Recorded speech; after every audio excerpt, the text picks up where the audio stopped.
Ladies and gentlemen, welcome to the channel. Today I'm going to show you how to delete a blank page in Word you can't delete.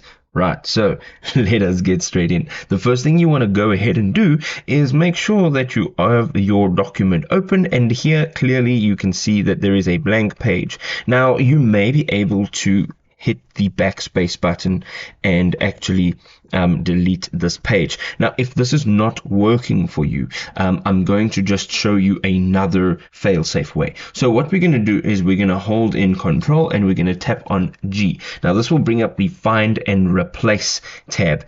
Here you want to see that it says enter page number, and you want to enter in there \page.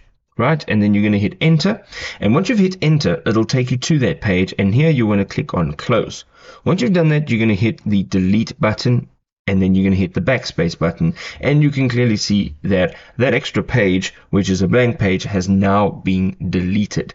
If you have any questions, you can drop it in the comment section below. We would love to hear from you. We'll see you next time. Cheers.